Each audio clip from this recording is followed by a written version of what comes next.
ओजस्वी वाणी तथा बहुमोल विचारों से हमें अनुग्रहित करें।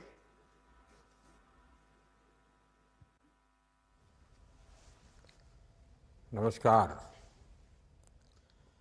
महाराष्ट्र के गवर्नर सीपी राधाकृष्णन जी, मुख्यमंत्री श्रीमान एकनाथ शिंदे जी, केंद्रीय मंत्रिमंडल के मेरे सहयोगी महाराष्ट्र के उप मुख्यमंत्री श्री देवेंद्र फडणवीस जी, श्री अजित पवार जी, अन्य सभी वरिष्ठ महानुभाव और महाराष्ट्र के मेरे प्यारे भाइयों और बहनों, महाराष्ट्रातील सर्व शिवप्रेमी बंधू भगिनींना माझा नमस्कार। आज महाराष्ट्र को 10 मेडिकल कॉलेज की सौगात मिल रही है। नागपुर एयरपोर्ट के आधुनिकीकरण और विस्तार का काम, शिरडी एयरपोर्ट के लिए एक टर्मिनल बिल्डिंग का निर्माण, आज इंफ्रास्ट्रक्चर से जुड़े इन 2 अहम प्रोजेक्ट्स का शिलान्यास भी हुआ है। मैं इन सभी विकास कार्यों के लिए महाराष्ट्र के लोगों को बहुत बहुत बधाई देता हूं। अभी पिछले हफ्ते ही मैं ठाणे और मुंबई गया था। यहां मेट्रो समेत 30,000 करोड़ के प्रोजेक्ट्स के शुभारंभ का अवसर मुझे मिला। इसके पहले भी अलग अलग जिलों में हजारों करोड़ की विकास परियोजनाएं शुरू हुई हैं। कई शहरों में मेट्रो का विस्तार किया जा रहा है, कहीं एयरपोर्ट को अपग्रेड किया जा रहा है, तो कहीं सड़कों और हाईवे से जुड़े प्रोजेक्ट्स तेज गति से आगे बढ़ रहे हैं। Infrastructure, solar energy, textile park से जुड़ी परियोजनाएं लॉन्च की गई हैं। किसानों, पशुपालकों के हित में नई पहल की गई है। महाराष्ट्र में देश के सबसे बड़े कंटेनर पोर्ट वधावन पोर्ट की नींव रखी गई है। महाराष्ट्र के इतिहास में इतनी तेज गति से, इतने बड़े स्केल पर अलग अलग क्षेत्रों में कभी भी विकास नहीं हुआ। हां, यह बात अलग है कि कांग्रेस के राज में इतनी ही तेज गति से, इतने ही स्केल पर अलग अलग क्षेत्रों में भ्रष्टाचार जरूर होता था। भाइयों और बहनों, कुछ दिन पहले ही हमने मराठी भाषा को अभिजात भाषा का दर्जा दिया। जब एक भाषा को उसका गौरव मिलता है, तब सिर्फ शब्द नहीं बल्कि पूरी पीढ़ी को नए बोल मिलते हैं। करोड़ों मराठी मानुस का दशकों पुराना सपना पूरा हुआ। महाराष्ट्र के लोगों ने जगह जगह इसकी खुशी मनाई। आज महाराष्ट्र के गांव-गांव से मुझे खुशी के संदेश भी भेज रहे हैं। महाराष्ट्र के लोग अपने संदेशों में मराठी को अभिजात भाषा का दर्जा देने के लिए मुझे ढेर सारे धन्यवाद दे रहे हैं। लेकिन मैं बताना चाहता हूं, ये काम मैंने नहीं, आप सबके आशीर्वाद ने किया है। महाराष्ट्र के विकास का हर प्रयास छत्रपति शिवाजी महाराज, बाबा साहब आंबेडकर, ज्योतिबा फुले, सावित्रीबाई फुले जैसी विभूतियों के आशीर्वाद से हो रहा है। साथियों, अभी कल ही हरियाणा और जम्मू कश्मीर के चुनाव परिणाम आए हैं। हरियाणा ने बता दिया है देश का मूड क्या है, मिजाज क्या है। 2 बार कार्यकाल पूरा करने के बाद लगातार तीसरी बार चुनकर आना ऐतिहासिक है। कांग्रेस का पूरा इकोसिस्टम, अर्बन नक्सल का पूरा गिरोह जनता को गुमराह करने में जुटा था, लेकिन कांग्रेस की सारी साजिशें ध्वस्त हो गई। उन्होंने दलितों के बीच झूठ फैलाने की कोशिश की, लेकिन दलित समाज ने इनके खतरनाक इरादों को भांप लिया। दलितों को एहसास हो गया कि कांग्रेस उनका आरक्षण छीनकर अपने वोट बैंक को बांटना चाहती है। आज हरियाणा के दलित वर्ग ने बीजेपी को रिकॉर्ड समर्थन दिया है। हरियाणा के ओबीसी बीजेपी के विकास कार्यों को देखकर उसके साथ है। कांग्रेस ने किसानों को भड़काया, लेकिन किसानों को पता है कि उसे फसलों पर एमएसपी किसने दी। हरियाणा के किसान बीजेपी की किसान कल्याण योजनाओं से खुश है। कांग्रेस ने युवाओं को टारगेट किया और अलग अलग तरीके से उन्हें भड़काने की कोशिश की, लेकिन हरियाणा के नौजवान, हमारी बहनें, बेटियां अपने उज्जवल भविष्य के लिए भाजपा पर ही भरोसा कर रहे हैं।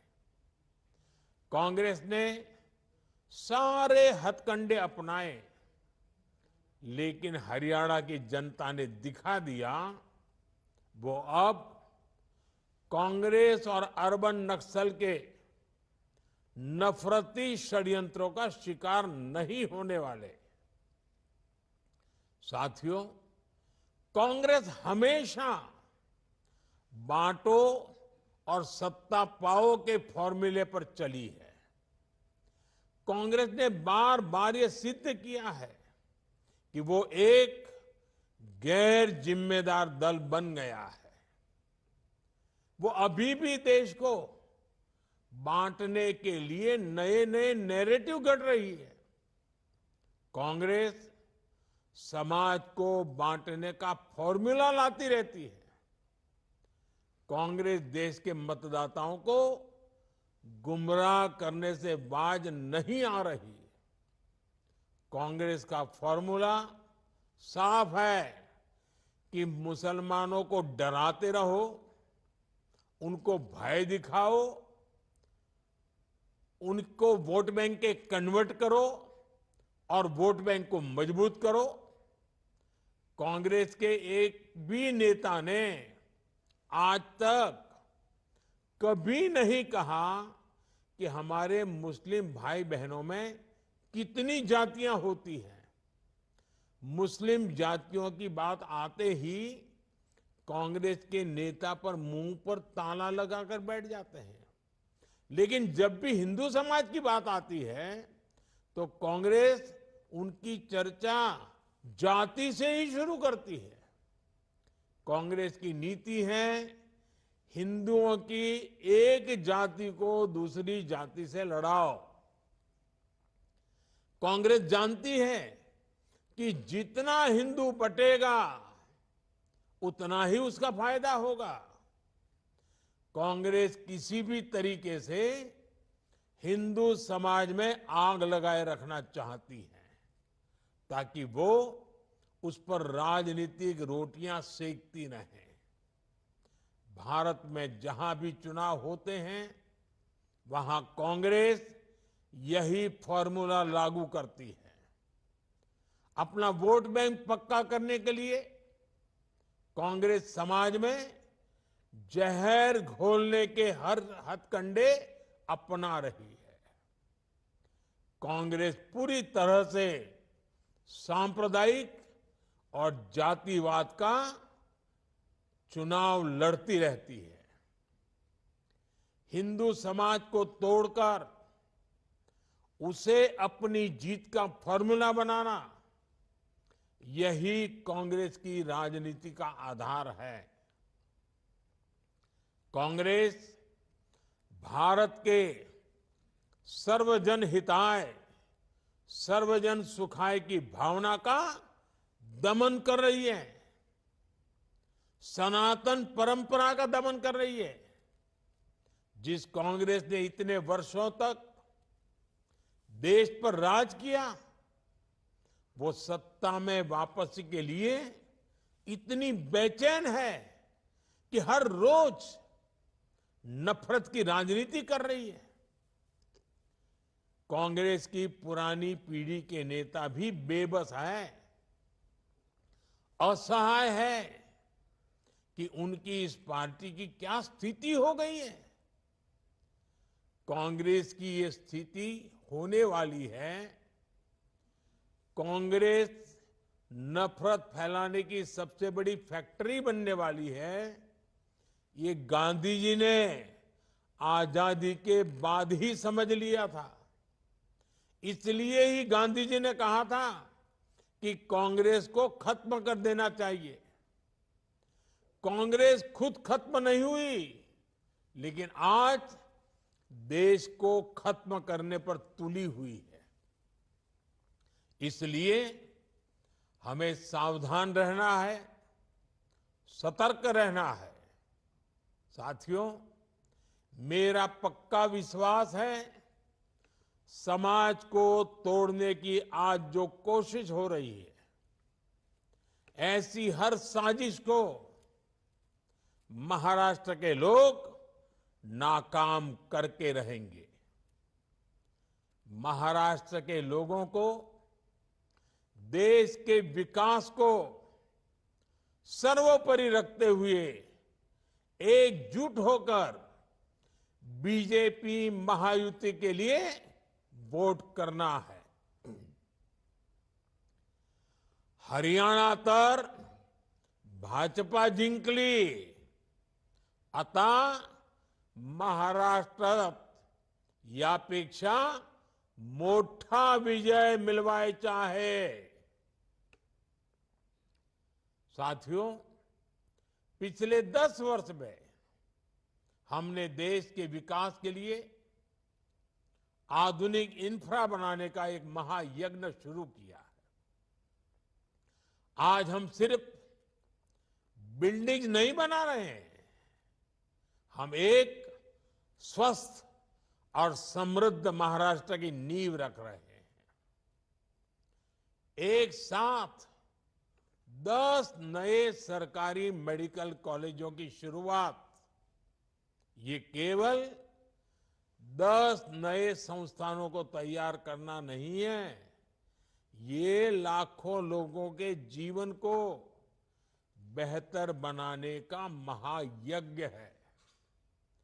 ठाणे, अंबरनाथ, मुंबई, नासिक, झालना, बुल्ढाणा, हिंगोली, वाशिम, अमरावती, भंडारा और गढ़चिरौली, ये मेडिकल कॉलेज इन सभी जिलों में और आसपास के क्षेत्रों में लाखों परिवारों की सेवा का केंद्र बनेंगे। इनके चलते महाराष्ट्र में 900 मेडिकल सीटें बढ़ रही है। अब महाराष्ट्र में मेडिकल सीटों की संख्या लगभग 6000 हो जाएगी। इस बार लाल किले से देश ने संकल्प लिया है कि मिडिल क्लास में मेडिकल लाइन में 75,000 नई सीटें जोड़ी जाएगी। आज का ये आयोजन इसी दिशा में भी बड़ा कदम है। साथियों, हमने मेडिकल शिक्षा को सुलभ बनाया है। इससे महाराष्ट्र के युवाओं के लिए नए अवसरों के दरवाजे खुल गए हैं।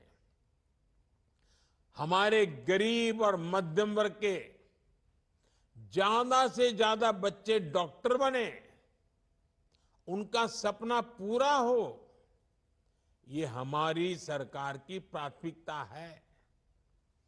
एक समय में इस तरह की पढ़ाई के लिए मातृभाषा में किताबें ना होना भी बड़ी चुनौती थी। हमने महाराष्ट्र के युवाओं के हितों को ध्यान में रखते हुए ये भेदभाव भी खत्म किया है।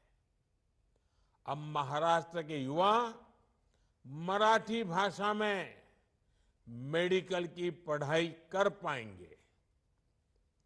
मराठी भाषा में पढ़कर वो डॉक्टर बनने का सपना पूरा करेंगे। साथियों, जीवन को आसान बनाने का हमारा प्रयास गरीबी के खिलाफ लड़ाई का बहुत बड़ा माध्यम है। कांग्रेस जैसी पार्टियों ने तो गरीबी को अपनी राजनीति का ईंधन बना रखा था, इसलिए वो गरीब को गरीब बनाए रखती थी। लेकिन हमारी सरकार ने एक दशक के भीतर भीतर 25 करोड़ लोगों को गरीबी से निकाला है और देश में स्वास्थ्य सेवाओं का कायाकल्प इसका एक बड़ा आधार बना है। आज हर गरीब के पास मुफ्त इलाज के लिए आयुष्मान कार्ड है। अब सभी देशवासियों में जो भी 70 के ऊपर के हैं, अब 70 साल की उम्र के बुजुर्गों को भी मुफ्त इलाज मिल रहा है। जन औषधि केंद्रों पर बेहद कम कीमत पर जरूरी दवाइयां मिल रही है। हार्ट मरीजों के लिए स्टेंट 80-85% तक सस्ते किए गए हैं। हमने कैंसर के इलाज के लिए जरूरी दवाइयों के लिए उसके दाम भी कम किए हैं। सरकारी मेडिकल कॉलेजों और अस्पतालों की संख्या बढ़ने से भी इलाज सस्ता हुआ है। आज गरीब से गरीब देशवासी को मोदी सरकार ने सामाजिक सुरक्षा का मजबूत कवच दिया है। साथियों, दुनिया किसी देश में तभी विश्वास करती है जब वहां का युवा आत्मविश्वास से भरा होता है। आज युवा भारत का आत्मविश्वास भारत के उज्जवल भविष्य की नई कहानी है। दुनिया के बड़े बड़े देश आज भारत को मानव संसाधन के बड़े केंद्र के रूप में देख रहे हैं। हमारे युवाओं के पास पूरी दुनिया में शिक्षा, स्वास्थ्य से लेकर सॉफ्टवेयर तक हर क्षेत्र में अपार अवसर है। इसलिए हम अपने युवाओं को ग्लोबल स्टैंडर्ड के मुताबिक स्किल्ड बना रहे हैं। आज हम महाराष्ट्र में विद्या समीक्षा केंद्र जैसे प्रकल्प भी शुरू कर रहे हैं। आज हमने मुंबई में इंडियन इंस्टीट्यूट ऑफ स्किल्स का शुभारंभ भी किया है। इसमें युवाओं को फ्यूचर ओरिएंटेड ट्रेनिंग मिलेगी, उनके टैलेंट को बाजार की डिमांड के मुताबिक आगे बढ़ाया जाएगा। हमारी सरकार ने युवाओं को पेड इंटर्नशिप देने की शुरुआत भी की है। भारत के इतिहास में पहली बार इस तरह की पहल हुई है। अब युवाओं को 5,000 रुपये इंटर्नशिप के तौर पर मिलेंगे। मुझे खुशी है कि हजारों कंपनियां इस अभियान में जुड़ने के लिए युवाओं को इंटर्नशिप में मदद करने के लिए रजिस्ट्रेशन करा रही है। इस पहल से युवाओं की नींव मजबूत होगी, उनको नया अनुभव मिलेगा और उनके लिए नए अवसरों की राह आसान होगी। भाइयों और बहनों, युवाओं को लेकर भारत जो प्रयास कर रहा है उसके परिणाम भी लगातार सामने आ रहे हैं। आज हमारे एजुकेशन इंस्टीट्यूट्स दुनिया के टॉप इंस्टीट्यूट्स की बराबरी कर रहे हैं। अभी कल ही वर्ल्ड यूनिवर्सिटी रैंकिंग आई है। इस रैंकिंग के अनुसार भारत में युवाओं के लिए उच्च शिक्षा की, रिसर्च की क्वालिटी बदल रही है। साथियों, आज पूरी दुनिया की नजर भारत पर है। भारत दुनिया की 5वीं सबसे बड़ी अर्थव्यवस्था बन चुका है। अब ग्लोबल इकोनॉमी का फ्यूचर भारत से जुड़ा हुआ है। भारत की ये आर्थिक प्रगति नए अवसरों को लेकर आ रही है। ऐसे क्षेत्र जिनकी दशकों तक कांग्रेस ने उपेक्षा की, आज वो क्षेत्र भी असीम अवसरों का स्रोत बन रही है। जैसे टूरिज्म का उदाहरण है। महाराष्ट्र के पास कितनी अमूल्य विरासत है। महाराष्ट्र में कितने सुंदर प्राकृतिक स्थल है, आध्यात्मिक केंद्र है। इनके इर्द गिर्द हजारों लाखों करोड़ की इकोनॉमी विकसित हो सकती थी, लेकिन इन अवसरों का वैसे उपयोग नहीं हुआ जैसा होना चाहिए था। कांग्रेस को न विकास से मतलब था, न विरासत से मतलब था। हमारी सरकार में विकास भी है, विरासत भी है। हम अपने समृद्ध अतीत से प्रेरणा लेकर उज्जवल भविष्य का निर्माण कर रहे हैं। इसलिए आज शिरडी एयरपोर्ट के लिए नए टर्मिनल बिल्डिंग का शिलान्यास, नागपुर एयरपोर्ट का आधुनिकीकरण, ऐसे ही कितने ही विकास कार्य आज अनवरत महाराष्ट्र में चल रहे हैं। शिरडी एयरपोर्ट के नए टर्मिनल से साईं बाबा के भक्तों को काफी सुविधा होगी। देश विदेश से बड़ी संख्या में श्रद्धालु यहां आ सकेंगे। कुछ ही दिन पहले मैंने अपग्रेडेड सोलापुर एयरपोर्ट का लोकार्पण भी किया था। जब श्रद्धालु एक जगह आएंगे, शनि शिंगणापुर, तुलजा भवानी, कैलाश मंदिर जैसे आसपास के दूसरे स्थानों पर भी जरूर जाएंगे। इससे महाराष्ट्र की पर्यटन इकोनॉमी को बूस्ट मिलेगा, रोजगार के अवसर बढ़ेंगे। साथियों, हमारी सरकार का हर निर्णय और हर नीति केवल केवल एक ही लक्ष्य के लिए समर्पित है और वो लक्ष्य है विकसित भारत। और इसके लिए हमारा विजन है गरीब, किसान, युवा और महिलाओं का कल्याण। इसलिए विकास का हर प्रोजेक्ट गांव, गरीब, मजदूर, किसान के लिए समर्पित होता है। शिरडी एयरपोर्ट में जो अलग अलग कार्गो कॉम्प्लेक्स बना रहे हैं वो किसानों की बहुत बड़ी मदद करेगा। इस कॉम्प्लेक्स के द्वारा विभिन्न प्रकार के कृषि उत्पादों को देश और विदेश में भेजा जाएगा। इसका फायदा शिरडी, लासलगांव, अहिल्यानगर और नासिक के किसानों को होने वाला है।